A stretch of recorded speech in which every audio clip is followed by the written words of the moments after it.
ষষ্ঠ শ্রেণীর প্রিয় শিক্ষার্থী এচালদার স্যার ইউটিউব চ্যানেল থেকে তোমাদের সবাইকে স্বাগতম। আজকে তোমাদের জন্য আরও একটি নতুন ভিডিও নিয়ে এসেছি। গণিত মডেল প্রশ্ন 2026-এর সেট নম্বর 1, ষষ্ঠ শ্রেণী ক্লাস 6, প্রথম পর্যায়ক্রমিক মূল্যায়ন 2026, 30 মার্কের একটি স্কুলের প্রশ্ন বিশ্লেষণ সহ সম্পূর্ণ সমাধান দেখাবো। আমি এই ভিডিওর শুরুতে তোমাদের কিছু কথা বলবো, যেটা হচ্ছে তোমরা অনেকেই আসলে পড়ার কাজ পড়ে যাও, কিন্তু পড়ার সময় তুমি যদি আগেই কোনো একটি প্রশ্ন ভালো করে দেখো, তখন যে চ্যাপ্টারের যে প্রশ্ন আসছে যখন পড়তে যাবে তখন কিন্তু ওই প্রশ্নগুলি তোমার মনে পড়বে যে না এই প্যাটার্নে প্রশ্ন আছে, তখন ওই প্রশ্নের প্রতি কিন্তু গুরুত্বটা বেড়ে যাবে। হ্যাঁ, আবার দেখবা যারা ভালো রেজাল্ট করেছে মাধ্যমিকে, উচ্চ মাধ্যমিকে, তারা কিন্তু নিজেকে যে যত বেশি করে পরীক্ষার মাধ্যমে নিয়ে আসছে তার কিন্তু রেজাল্ট তত ভালো হয়েছে। যেমন তোমার পড়া শেষ, ঠিক আছে, একাধিক প্রশ্ন যখন তুমি যে কোনো স্কুলের প্রশ্ন যদি মানসম্মত প্রশ্ন হয়, তোমরা যদি সেগুলি সলভ করতে পারো বা করার এবিলিটি থাকে, তাইলে কিন্তু তোমার প্রস্তুতি তুমি তখন নিজেই বুঝতে পারবে এবং তোমার কনফিডেন্স লেভেলও হাই হবে। যাই হোক, ভিডিওর শুরুতেই তোমাদের বলবো তোমরা এরকম আরও অনেক ভিডিও পাবে, তাই তোমরা যারা এখনও আমার চ্যানেলটিকে সাবস্ক্রাইব করোনি তারা এখনই চ্যানেলটিকে সাবস্ক্রাইব করে বেল আইকনটি প্রেস করে দাও এরকম আরও অনেক ভিডিও পাওয়ার জন্য। তাই প্রথমেই দেখাচ্ছি first summative evaluation, full mark 30, time হচ্ছে 1 ঘন্টা, আর ক্লাস 6 সাবজেক্ট ম্যাথমেটিক্স। হ্যাঁ, কোশ্চেন নম্বর 1, অর্থাৎ এই ম্যাথমেটিক্স 2026 সালের 1 নম্বর। 2026 কেন, যে কোনো সালের জন্যই কিন্তু এটা গুরুত্বপূর্ণ। নিচের প্রশ্নগুলি উত্তর দাও। 1 নম্বরে দেখো 10টি প্রশ্ন আছে, 10 মার্ক, কিন্তু এই 10টি প্রশ্নের মধ্যে কিছু আছে এমসিকিউ, কিছু শূন্যস্থান পূরণ, কিছু আছে সরাসরি এক কথায় উত্তর। আর 2 নম্বরের 2 মার্কের প্রশ্ন আছে, যেমন 6 নম্বরে 2টো প্রশ্ন আছে, আবার 4 নম্বরে 3 নম্বরেও 2টো প্রশ্ন দিয়ে এক এক করে মার্ক হিসাবে, এবং 3 নম্বরেও 4টি প্রশ্নের উত্তর দিতে বলেছে। এখানে টোটাল আছে 5টি প্রশ্ন, ঠিক আছে। যাই হোক, আমি এক এক করে সমস্ত প্রশ্ন বিশ্লেষণ করে উত্তর দেব। নিচের প্রশ্নগুলি উত্তর দাও। 1 নম্বরের যে প্রশ্ন, তাহলে আমরা যদি বলি 190-এর সব থেকে কাছে 1000-এর গুণিতক পূর্ণ সংখ্যা কত, আমরা যদি দেখি যে 1000-এর গুণিতকগুলি হলো 0, 1000, 2000, পর্যায়ক্রমে 3000, 4000। যাই হোক, 190 থেকে দূরত্ব, 0 থেকে যদি আমি 190 বাদ দিই অথবা 190 থেকে 0, তাহলে উত্তরটা হবে 190। আবার 100 থেকে যখন আমি 190 বাদ দেবো তখন উত্তরটা হবে 810। তাহলে 190টা কার কাছাকাছি? 109, হ্যাঁ, তোমার 0 নাকি 1000? আসলে 0-র কাছে, সবচেয়ে কাছে উত্তর হবে 0। তাহলে এভাবে তোমরা বিশ্লেষণ করে লিখে দেবে। এরপর 2 নম্বরে 1-এর 2, শূন্যস্থান পূরণ। কোন রোমান সংখ্যার ক্ষেত্রে এক্স বিয়োগ হতে পারে ড্যাশ থেকে? এক্স বিয়োগ, এক্স মানে কি রোমান সংখ্যা, এক্স হচ্ছে 10, তাহলে এক্স বিয়োগ কত থেকে হতে পারে? তোমার যদি বলি x সমান 10, রোমান সংখ্যা এক্স ব্যবহার হয় 10 থেকে 39 পর্যন্ত। তাহলে 10 থেকে 39 পর্যন্ত, কারণ কি, আমরা যদি 50-এর পরে যাই, 50 হচ্ছে এল, হ্যাঁ, 50 লেখি এল, কাজেই এই 50-এর আগ পর্যন্ত আমাদের 10 বিয়োগ হতে পারে, ঠিক আছে। তারপরে আমাদের দেখা গেছে যদি আমরা 60, 70 যাই, সেখানে এল থেকে এক্স বিয়োগ হবে, সেটা আলাদা, ঠিক আছে। কিন্তু রোমান সংখ্যা এক্স ব্যবহার হতে পারে, তাহলে 10 থেকে 39, উত্তরটা ক্লিয়ার। এরপরে 83-এর মধ্যে এক্স কতবার আছে? এক্স মানে 10, রোমান সংখ্যা এক্স মানে 10, তাহলে 83-কে যদি 10 দিয়ে ভাগ করি, তাহলে 8 10-এ 80, 3 ভাগশেষ থাকে কিন্তু তোমার 8 বার, তাহলে উত্তর হবে 8 বার। কীভাবে? আমি যদি বলি প্রথমে 8, তারপরে 10 থেকে 20-র মধ্যে 18, এখানেও কিন্তু 8 আছে, হ্যাঁ, এক্স কতবার আছে মানে 10, হ্যাঁ, এরকম। যাই হোক, আমরা পরেরটায় যাই। এর পরের প্রশ্ন যেটা, সেটা বলেছে 1/3/5 ভগ্নাংশটি শতকরায় প্রকাশ করলে হয়, কোনটা হয়? 110%, 140%, 160%। আমরা দেখি পার্সেন্ট কীভাবে করে। 1/3/5 ভগ্নাংশ শতকরায় প্রকাশ করলে এটাকে ভাঙাবো, 5 একে 5, এটার সাথে এটা গুণ, তারপরে যে গুণফলকে এটার সাথে যোগ, অর্থাৎ 5 আর 3 8, তাহলে 8/5। তারপরে শতকরায় নিতে গেলে 100 দিয়ে গুণ করতে হয়, তাহলে 100-কে 5 দিয়ে যদি ভাগ করি, 5 কুড়ি 100, তো 8 2 16, অর্থাৎ 160%। তাহলে উত্তর হবে সি নম্বর উত্তর, অর্থাৎ 160%, ঠিক আছে, উত্তর সি। এরপরে চলে যাবো পরের প্রশ্ন। পরের প্রশ্ন বলছে 0.081 এর সামান্য ভগ্নাংশটি হবে কত? 8/110, এরকম করে বেশ কয়েকটা আছে, আমরা সরাসরি চেক করব কিভাবে। এই 0.081 এর সাধারণ ভগ্নাংশ হবে 0. এই দশমিক বরাবর আমরা 1 লিখব। এক, এই দশমিক বরাবর, তারপরে কয়টা সংখ্যা, 1 2 3টা সংখ্যা, তারপরে 3টা শূন্য দিয়ে দেব। আর উপরে কত থাকবে, দশমিক, শূন্য বাদ দিয়ে বামের সরাসরি 81 থাকবে। তাহলে এটা উত্তর, এই যে 81/100। অর্থাৎ এটাকে যদি আবার কাটাকাটি করি, তাহলে দেখা যাচ্ছে কাটাকাটি করলে তোমার 9/110, তাহলে উত্তর হবে 9/110। এরপর আমরা চলে যাব পরের অঙ্কে, সেটা হচ্ছে কি 6 নম্বরের অঙ্ক, যেটা 150 এর সবচেয়ে কাছে 100 এর গুণিতক পূর্ণ সংখ্যা হলো কত।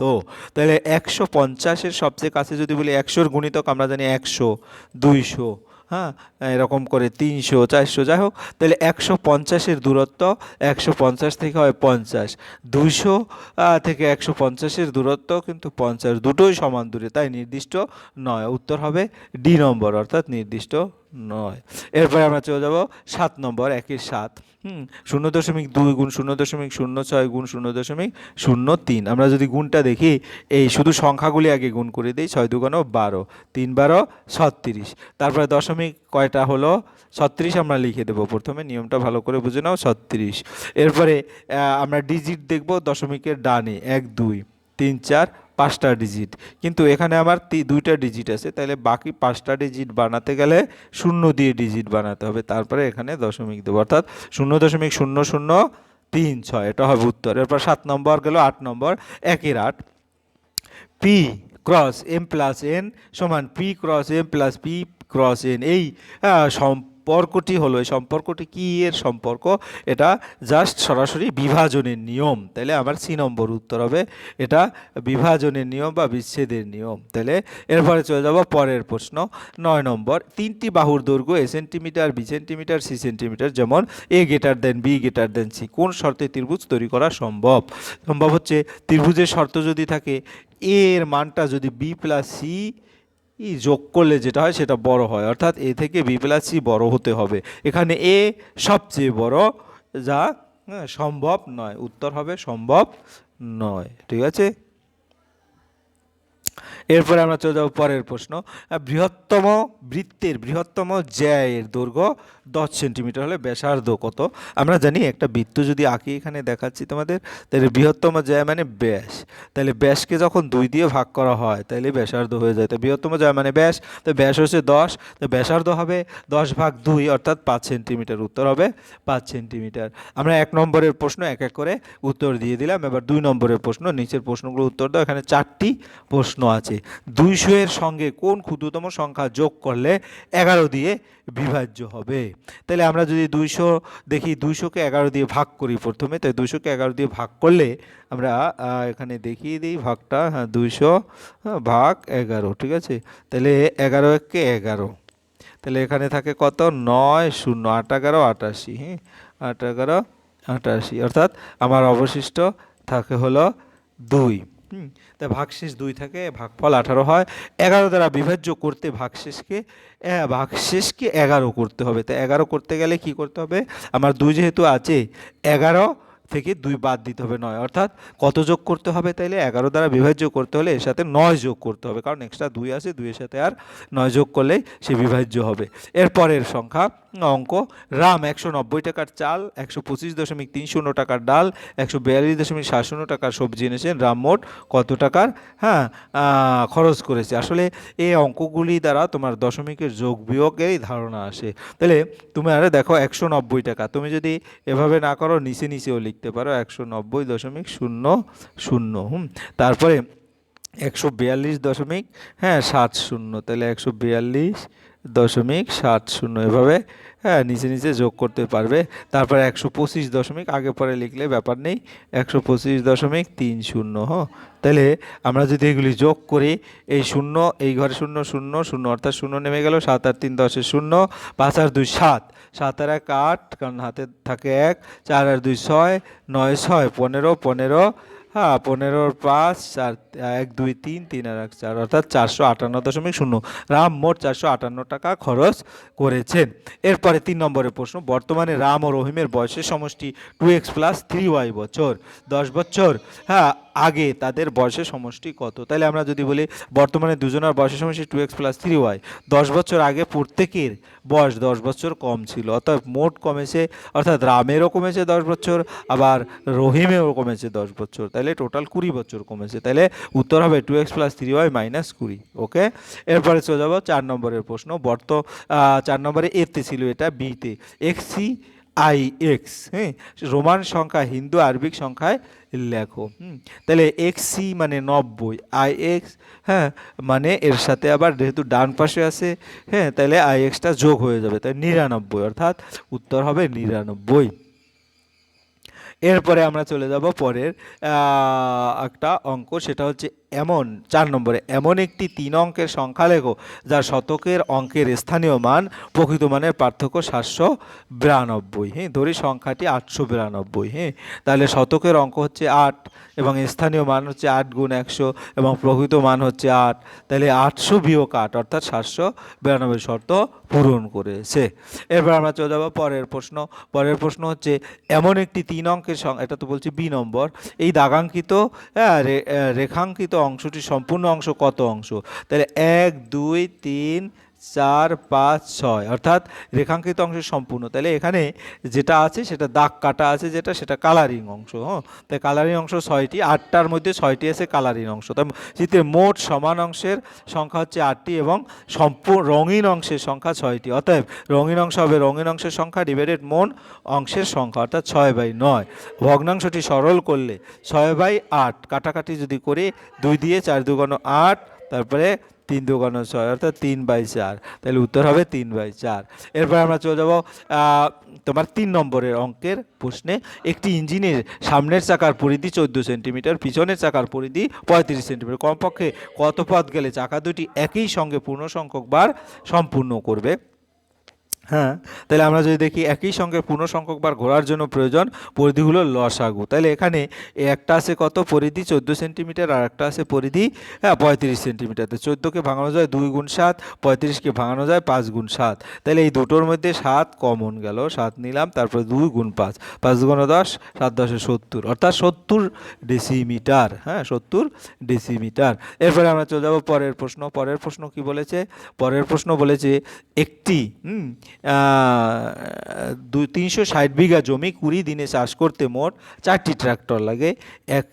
1800 বিঘা জমি 10 দিনে চাষ করতে আরও কতগুলো ট্রাক্টর লাগবে। তুমি অনেকভাবে অঙ্কটা করতে পারো, আমি তোমাকে এভাবে করছি, এভাবে আসলে সহজ হবে। 1800 বিঘা সমান, একটা হচ্ছে দেখো 1800 বিঘা জমি আর এই বিঘা, এই দুটো বিঘা আলাদা আলাদা, হ্যাঁ, ডিটেলস করো। তারপরে 1800কে তুমি যদি 360 দিয়ে ভাগ করো 5 গুণ, অর্থাৎ আগে যে জমি ছিল তার 5 গুণ বেশি জমি চাষ করতে বলেছে। এবং দিন আগে ছিল 20 দিন আর এখন হচ্ছে 10 দিন, অর্থাৎ দিন, হ্যাঁ, আমি যদি ভাগ করি তাহলে অর্ধেক হয়ে গেছে, আগে 20 এখন 10। হ্যাঁ, তাই জমি বাড়লে ট্রাক্টর বাড়বে, আর দিন কমলে, হ্যাঁ, ট্রাক্টর বাড়বে, অর্থাৎ কম দিনে চাষ করতে গেলে ট্রাক্টর বেশি লাগবে। তাই প্রয়োজনীয় ট্রাক্টর, হ্যাঁ, তোমার কত হবে প্রয়োজনীয়, ওই যে এখানে 5 পেয়েছি আর এখানে তোমার গিয়ে কি দিন কমলে ট্রাক্টর বাড়বে, যেহেতু এখানে 2 পেয়েছি অর্ধেক, মানে আর 4, হ্যাঁ, তোমার কি হলো কতগুলো 4টি ট্রাক্টর লাগে, তাহলে 4 দিয়ে আলাদা আলাদা গুণ, তাহলে 4 × 5 × 2, অর্থাৎ 4 × 5 = 20, 2 × 40। এভাবে করতে পারো। আবার দেখা গেছে তোমার সরাসরি ফাতিয়ে করতে পারো যে 18 বিঘা জমি এতদিনে চাষ করতে, কিন্তু আমার মনে এটাই তোমাদের সহজ হবে। এরপরের যেটা 3 নম্বরের 16 সমস্ত 2/3 মিটার লম্বা ফিতের 3/8 অংশ কেটে নিয়ে তাকে সমান 5টি ভাগে ভাগ কাটলে প্রতিটি টুকরার দৈর্ঘ্য কত হবে।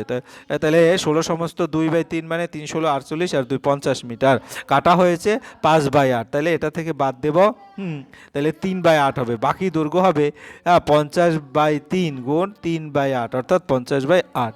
5টি সমান ভাগে ভাগ কাটলে তা প্রতি টুকরো 5 দিয়ে ভাগ করতে হবে, 5 × 10 = 50, অর্থাৎ এখানে যদি আমি কাটি 0 0 কাটা গেল 5/4। তাহলে উত্তর হবে 1 সমস্ত, এটা যদি আলাদা আলাদা করি সমস্ত আকারে 4 × 1 = 4, 1 সমস্ত 1/4 মিটার, ঠিক আছে। এরপরে পরেরটা, মেহবুব এটা 4 নম্বরের প্রশ্ন। মেহবুব তার দল ঠিক করেছে 33 দিনে 24 সমস্ত 11/15 কিলোমিটার রাস্তা তৈরি করবেন।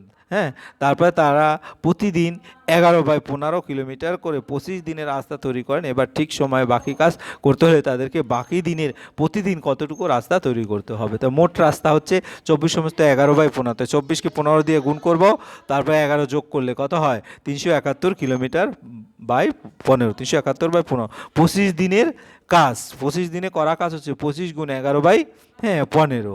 হ্যাঁ, কারণ একদিনে সে করতে পারে 11/15 তারা প্রতিদিন, তাহলে এটা করলে 275/15। তাহলে বাকি কাজ, আমার মোট কাজ হচ্ছে এটা, তাহলে বাকি কাজ ওখান থেকে বিয়োগ করব। 371/15, 275/15, তাহলে 96/15 আসে বিয়োগ ফল। তাহলে এখন 33 থেকে 25 দিন হয়ে গেল, বাকি থাকলো, বাকি দিন হচ্ছে 8 দিন। তো প্রতিদিনের কাজ হচ্ছে 96 ডিভাইডেড 15 ভাগ 8। এটা যদি করি 8 15 90, হ্যাঁ 8 15 120, তাহলে আমরা এখান থেকে যদি 12 দিয়ে ভাগ করি, তাহলে আমাদের 12 10 120, এখানে 12 10 হবে, ঠিক আছে। আর 7 12 8 12 84, 6 12 96, 5 12 60, 6 12 72, 7 12 84, 8 12 96, এখানে 8 আসে। হ্যাঁ, তাহলে এখানে আসবে 10, এখানে 8, তাহলে এখানে যদি আরও কাটি 2 দিয়ে, তাহলে 5 আসবে, আর এখানে 2 দিয়ে কাটলে হচ্ছে তোমার কত আসবে, হ্যাঁ 4 আসবে। তাই 4/5, তাহলে 4/5 কিলোমিটার প্রতিদিন। এরপরের প্রশ্ন 5 নম্বরের, 23 2 3 4 5 6 7 সঙ্গে কোন ক্ষুদ্রতম সংখ্যা যোগ করলে যোগফল 835 দ্বারা বিভাজ্য হবে। তাহলে 835 দ্বারা বিভাজ্য করতে গেলে এটাকে ভাগ করলে দেখা যাচ্ছে ভাগশেষ তুমি আলাদা আলাদা করে ভাগ করে দেখাবে। ভাগশেষ থাকবে হলো 457, তাহলে যোগ করতে হবে 835 বিয়োগ 457, অর্থাৎ এই ভাজক আর ভাগশেষটা বিয়োগ করতে হবে, 378 যোগ করতে হবে। এটা তোমার হাফ অঙ্ক। এরপরে বি, 6/3 3 গুণের সঙ্গে কত যোগ করলে যোগফল 2 সমস্ত 6/7 হবে। তাহলে বর্তমান যোগফল, হ্যাঁ, তাহলে তোমার দেখা গেছে কি আছে এখানে, বর্তমান যোগফল হচ্ছে এই যে এটাকে প্রথমে ভাঙাবো, 2 সমস্ত 6/7 মানে 7 2 14, 20/7। বর্তমান যোগফল হচ্ছে 6/7, 6/7 যোগ 3, এর সাথে 3 গুণের সঙ্গে কত যোগ করলে, হ্যাঁ তাহলে 3 গুণ, তাহলে কত 3 7 27। প্রয়োজনীয় যোগ হচ্ছে 27/7 বিয়োগ 20/7, তাহলে 7/7 1, অর্থাৎ উত্তর হবে 1। হ্যাঁ, এই ছিল তোমাদের সামগ্রিক যে প্রশ্ন এবং তার উত্তর। আশা করি ভিডিওটি যদি মনোযোগ সহকারে দেখো তাহলে ক্লিয়ার কনসেপ্ট তোমার ক্লিয়ার হয়ে যাবে। আর একই অঙ্ক কিন্তু অনেকভাবে করা যায়, তোমার কাছে যেটা সুইটেবল সেভাবে তুমি করবে। পরিশেষে বলবো ভিডিওটি দেখার জন্য অসংখ্য ধন্যবাদ। ভিডিওটি ভালো লাগলে লাইক কমেন্ট শেয়ার করতে ভুলবে না। আজ এই পর্যন্তই, ধন্যবাদ সবাইকে।